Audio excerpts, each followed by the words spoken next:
A lovely and a bubbly welcome to all my bacha party. I know you were waiting for me, so I'm here. Your English class, English by Komal ma'am. फिर से याद दिला दूं, channel subscribe नहीं किया है तो कर लो, फायदा उठाओ और प्लीज दूसरों को बताओ, बेल आइकन प्रेस कर दो and please share, please like because it motivates me.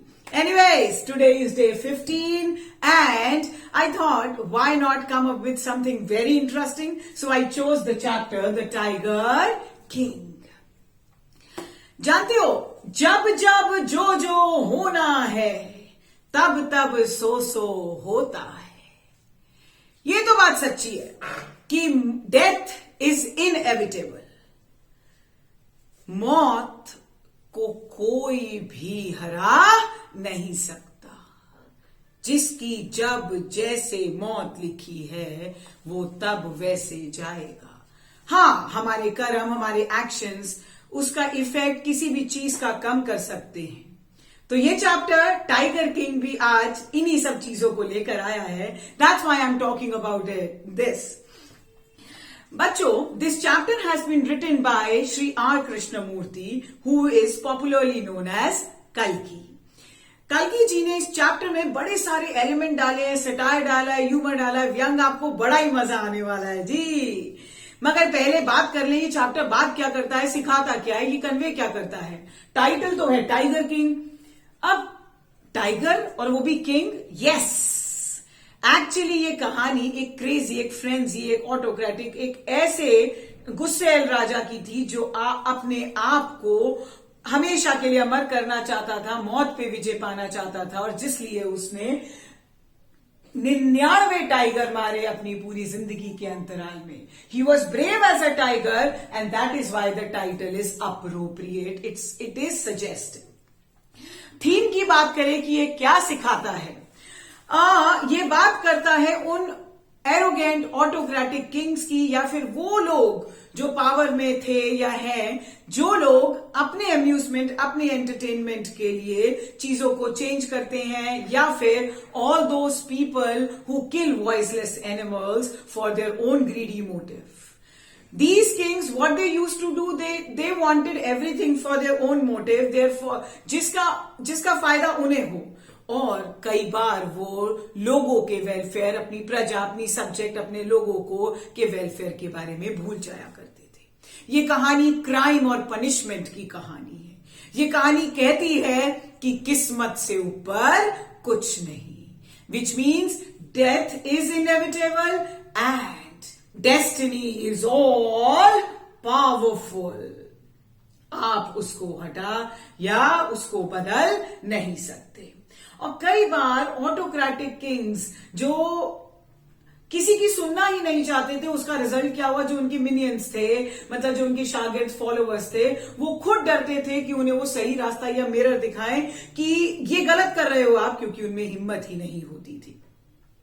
सो ये कहानी मौत की बात करती है, डेस्टिनी की बात करती है. एस्ट्रोलॉजिकल प्रिडिक्शंस को कभी भी हल्का या नेगेटिव नहीं लेना चाहिए. ये कहानी बात करती है उन सारे ऑटोक्रेटिक किंग्स की जो लोगों के वेलफेयर के सोचने की बजाय अपनी आप, अपनी मोटिव, अपनी लाइफ और अपने आप को अमर करने की सोचते थे. ये कहानी बात करती है उन सारी स्पीशीज के एक्सटिंक्शन की. Actually when you are killing somebody for your amusement, for your entertainment, what are you doing? आप बहुत सारी फ्लोरा, फौना, माने आप वनस्पति, बहुत सारे एनिमल्स, नेचर को हार्म कर रहे हैं. So the writer is requesting all of us, stop ruthless killing. ठीक है, यही मैंने आपके लिए लिख दिया है ताकि आपको क्लैरिटी भी मिल जाए कि डेथ पावरफुल है. डेस्टिनी सबसे बड़ी पावरफुल, और डेथ को आप अवॉइड नहीं कर सकते. वॉइसलेस एनिमल्स को अपने एंटरटेनमेंट के लिए मत मारिए. उन ऑटोक्रेटिक किंग्स की जो मैंने अभी आपको बात बताई, और फॉलोअर्स जो डरते थे लॉयल्टी दिखाने के लिए, क्योंकि उन्हें लगता था कि कुछ होगा तो वो मारे जाएंगे. On this note, I hope you can see this and the tiger being killed. I hope it's very clear. रुकिए मैं अपनी बुक निकाल लूं. Where is my book today? I have kept my book somewhere. Wait. चलिए start करते हैं chapter. Pratibandapuram के महाराजा इस कहानी के हीरो हैं। आप जानते हैं, आप इसे कई नामों से जान सकते हैं। हिज हाइनेस जमींदार जनरल, किलेदार मेजर, सत्य व्यग्र समरई, महाराजा अधिराज विश्व भुवन सम्राट, MAD, ACTC, CRC के। बट अगर प्यार से नाम दिया जाए तो उसका नाम था टाइटल वाला, द टाइगर किंग। राइटर कहते हैं कि मैं आपके सामने इन सब चीजों को इसलिए बताने आया क्योंकि मैं आपको स्टार्टिंग से एंडिंग तक सारी इंपॉर्टेंट चीजों को डिस्कस करना चाहता हूं। बट हाँ, इस कहानी की शुरुआत में सबसे ज्यादा वाइटल, सबसे इंपॉर्टेंट क्या है कि टाइगर किंग के बारे में आप थोड़ा सा जान लें। आप जानते हैं, जब जितने भी लोगों ने ये चैप्टर पढ़ा या सुना, उन सब का मन करने लगा कि मैं भी इस शूरवीर, इस ब्रेव टाइगर किंग से मिलूं, जो इंडोमिटेबल का मतलब जिसको हराया ना जा सके। मगर आप उससे नहीं मिल सकते। वेरी सॉरी टू से ही इज डेड। मगर कहानी में सबसे इंपॉर्टेंट बात क्या है? The manner of his death. उसकी मौत आखिर हुई कैसे, अभी तो नहीं बताएंगे। राइटर कह रहे हैं ये बात तो आपको कहानी के अंत में पता चलेगी। बट सबसे खूबसूरत एस्पेक्ट क्या था कि जैसे ही वो पैदा हुए, किसी जो एस्ट्रोलॉजर्स थे उन्होंने क्या भविष्यवाणी कर दी कि इनको मरना होगा। ये तो सबके साथ है, हमें पता है हम आए हैं तो हमें मरना होगा, मगर एक्सेप्ट नहीं कर सकते। मगर इमेजिन कीजिए कोई बेबी हॉस्पिटल में पैदा हुआ है, उसके पेरेंट्स आपका बेटा जाएगा, तो आप सोचिए आपके दिमाग में क्या आएगा। ऐसे ही में भी उनके पेरेंट्स ने फील किया हो। उन्होंने कहा ये बच्चा बड़े होकर राजाओं का राजा, योद्धाओं का योद्धा बनेगा, मगर उसके बाद बोल नहीं पाए क्योंकि वो घबरा गए कि उसकी मौत कैसे बताएं। कहते हैं ये सीक्रेट है, हम आपको बता नहीं सकते। जब उन्हें फोर्स किया गया तब उन्होंने बताया कि एक दिन इसे मौत का सामना करना पड़ेगा, माने he will have to die. That is absolutely true for everyone. तभी एक अजीब सी बात हुई, वो बच्चा, एक शॉकिंग बात, वो बच्चा 10 दिन का बच्चा, अपने 10 दिन अपनी मम्मा से पूछना जब आप 10 डेज के तो क्या कुछ अटर कर पाते थे? नहीं, पलट के गिर भी जाते होंगे। सो 10 डे ओल्ड जिलानी जंग बहादुर बोले, ओ अकलमंद भविष्य करताओ। सब चुप, शॉक्ड। वो फिर बोला, ओ अकलमंद भविष्य करताओ, इधर उधर क्या देख रहे हो, मैं हूं जो बोला। अब तो कोई डाउट ही नहीं रह गया। जो 10 दिन का बच्चा था उसने इतनी खूबसूरती से शब्दों का उच्चारण किया था। He had pronounce those word. Chief astrologer ने अपना चश्मा नीचे किया and he started looking at that babe, that ये बच्चा बोला, ये मुंह खोला। कहता है हर कोई मरेगा जो पैदा हुआ है पंडित, हमें ये प्रिडिक्शन नहीं चाहिए।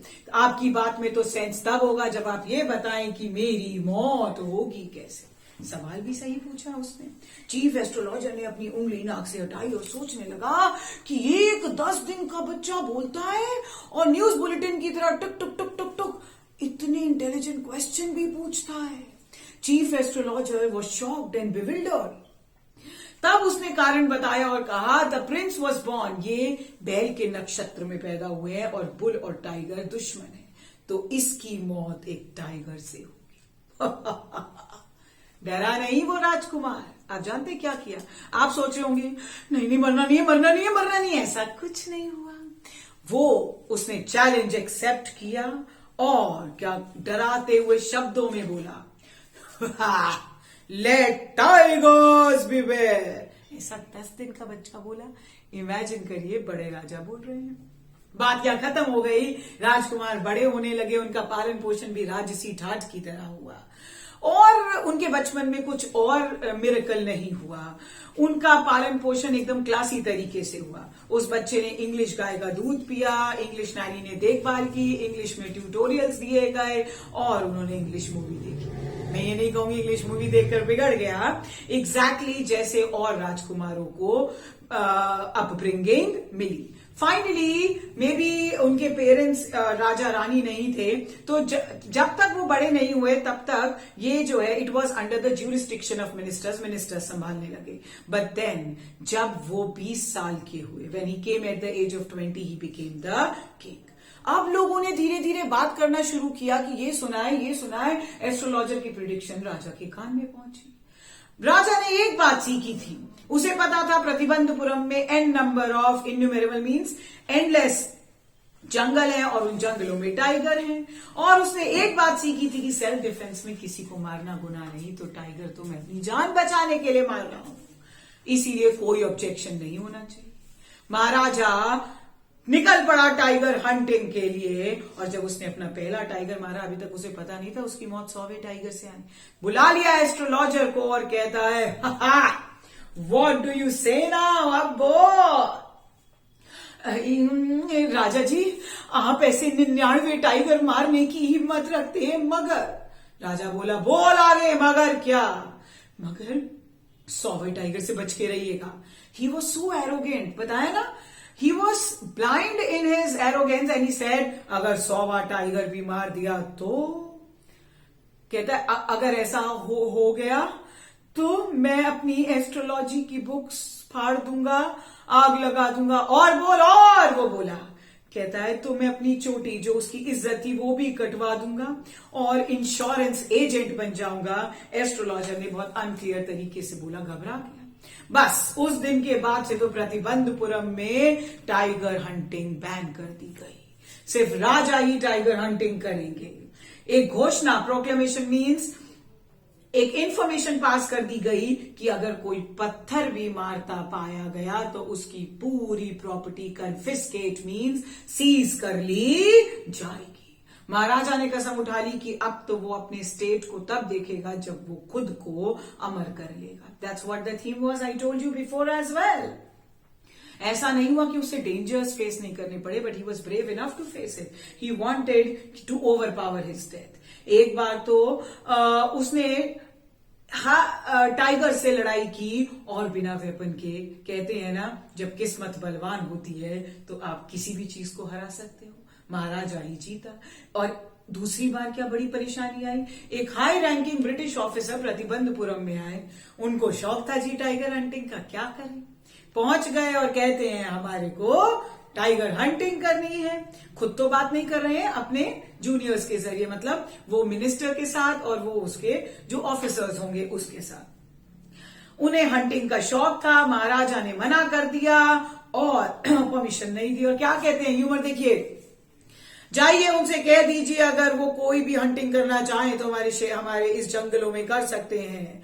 You can go on bore Hunt, आप चाहें तो माउस का हंट, बोर का हंट, बट टाइगर हंट बिल्कुल भी नहीं।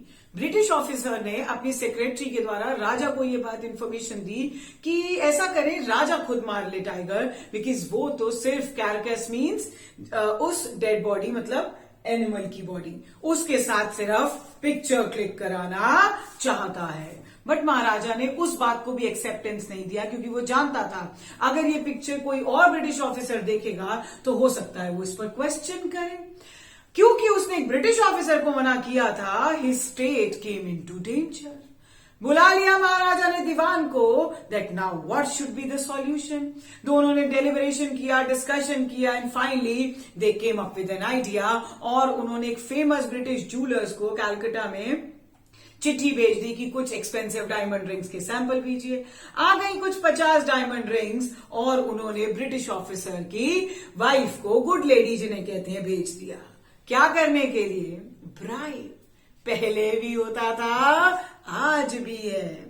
फाइनली वो 50 डायमंड रिंग्स उनके पास पहुंची एंड शी वाज हैप्पी। उन्होंने वो सारी की सारी डायमंड रिंग्स एक्सेप्ट कर ली और चिट्ठी भेज दी, थैंक यू सो मच। उन्हें तो लगा था 2, 4, 5, she took all the 50 diamond ring. अगर कोई और राजा होता, he would have been upset, but then 3 lakh का बिल आया, फिर भी वो खुश था। वो पैसे गए कहां से? स्टेट के कॉफर से, खजाने से। But then also he was not worried, because उसने अपना स्टेट, अपना क्षेत्र बचा लिया था। फिर क्या था जी, महाराजा टाइगर मारता गया और 10 सालों में उसने 70 टाइगर मार गिराए। एक परेशानी आ खड़ी हुई बेचारे महाराजा के सामने।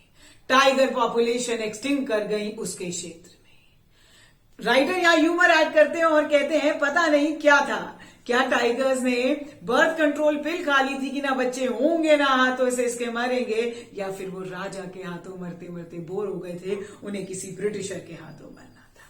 नाउ ही वॉज फ्यूरियस, और उन्होंने फिर अपने दीवान को बुलाया, और अपनी ऐसे एक दिन दीवान को बुलाते हैं और कहते हैं, दीवान साहब जानते हैं इस गन से मेरी, ही वॉज ब्रांडिशिंग, ब्रांडिशिंग माने वेविंग, दीवान साहब जानते हैं कि अभी कुछ टाइगर्स और बचे हैं, कितने, 30 और।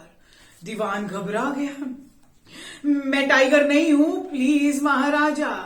उसने कहा, कौन तुझे टाइगर कहेगा? महाराजा अधिराज मैं गन भी नहीं हूं। कहता है, सुन, ना तू टाइगर है ना तू गन है, मैंने तुझे किसी और लिए बुलाया है, मैं शादी करना चाहता हूं। दीवान स्टार्टेड थिंकिंग कि ये मुझसे शादी करेगा, बौखला गया, बड़बड़ाने लगे, जी महाराज मेरी 2 पहले पत्नी मेरी है, आपको कहां रखूंगा, अगर मैं ही उनको कहां छोड़ूंगा? दीवान, बकवास बंद करो, मैं तुमसे शादी क्यों करूंगा, मुझे टाइगर चाहिए। वो और समझ परेशान हो गया, कहता है, फिर सोच लीजिए, आपके पूर्वजों ने तलवार से शादी की, आप मॉडर्न है, गन से कर लीजिए। एक टाइगर किंग ही बहुत था, अब टाइगर क्वीन आ जाएगी, बैठेगी और खा जाएगी।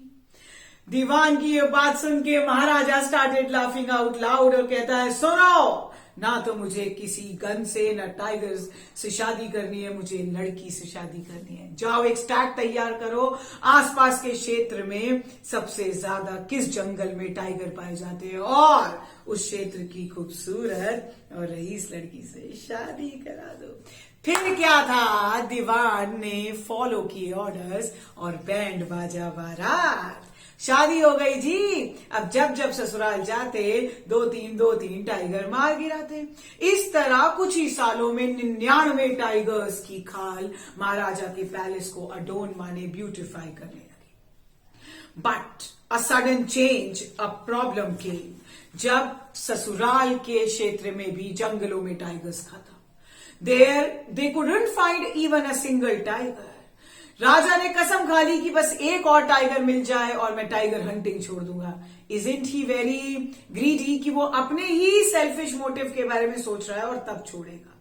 बट उसे याद आया उस एस्ट्रोलॉजर की बात जिसने भविष्यवाणी की थी, महाराजा आपको 100वें टाइगर से बच के रहना है। उसको याद आया and he started thinking and recollecting, और सोचने लगा कि बात तो सही थी, मुझे टाइगर से बच के रहना है तो जंगली जानवर। अब टाइगर मिले कहां, महाराजा दुखी हो गया। But suddenly he heard a happy news, पड़ोस के गांव वालों ने बताया कि वहां से भेड़ें गायब हो रही हैं। पहले पता लगाया गया कि कहीं ये वीर सामी नेकर और खादर मियां साहिब का काम तो नहीं है। जब ये कंफर्म हो गया कि ये टाइगर का ही काम है, Maharaja was happy and elated. Tiger को ढूंढने निकल पड़े, मारने के लिए, हंट करने के लिए। टाइगर नहीं मिलता, ऐसा लग रहा था जानबूझ के महाराजा के साथ लुका छुपी खेल रहा है। But Maharaja was firm in his decision. एक दिन महाराजा इतना गुस्सा हुआ that he was so frustrated that his frustration was in the form of, उसने अपने ऑफिसर्स को नौकरी से निकाल दिया। और उसने क्या किया, दीवान को ऑर्डर किया कि जाओ जिस गांव वालों का टैक्स माफ किया है उसके टैक्स को डबल कर दो। See how thoughtless he is. कोई ऐसा करता है पहले माफ, फिर ये, क्योंकि खुद की खुशी नहीं है इसीलिए। और कहता है, सुनो एक बात और, अब लोग खुश नहीं होंगे और ये स्टेट मेरे हाथों से चला जाएगा। अगर मैं राजा नहीं रहा तो तू दीवान नहीं रहेगा, सोच। दीवान घबरा गया, बहुत सोचा, घर पहुंचा परेशान बेबस, और तब उसे याद आया कि उसने पीपल्स पार्क में ड्रॉस से एक टाइगर लाया था, वो घर पे रखा है। Finally he got a sigh of relief. रात को जब सारा शहर सो गया, वो और उसकी बूढ़ी बीवी ने टाइगर को ड्रैग किया और गाड़ी में डाला। गाड़ी भी थी उस समय, और टाइगर खिंच भी रहा है। सोचिए, द एलिमेंट्स ऑफ ह्यूमर। और दीवान ने खुद गाड़ी चलाई महाराजा के उस हंटिंग ग्राउंड पे जाकर। अब जब टाइगर को बाहर निकाला तो टाइगर कहता है, मैं नहीं जाऊंगा। मतलब he refuse to move out from the car और जीप, व्हाटएवर इट इज। उसे भी अपनी मौत दिखाई दे रही थी। बट फाइनली टाइगर वहां छोड़ा और वो चले गए। अगले दिन महाराजा ने देखा उसकी खुशी का तो कोई ठिकाना ही नहीं था। He aimed at the tiger, और tiger was crumpled. Tiger died. जाने से पहले महाराजा खुश हो गया कि उसकी वाव पूरी हो गई, उसने कसम पूरी कर ली, वो अमर हो गया। अपने ऑफिसर्स को कहता है इस टाइगर की कार्कस को बड़े से जुलूस के साथ मेरे राजमहल में लाओ, because it was the last tiger, grand तो होना चाहिए। जैसे ही महाराजा गए, हंटर्स ने उसको पास से देखा तो पता चला that it had not died. वो तो बुलेट की आवाज से बस बेहोश हो गया था।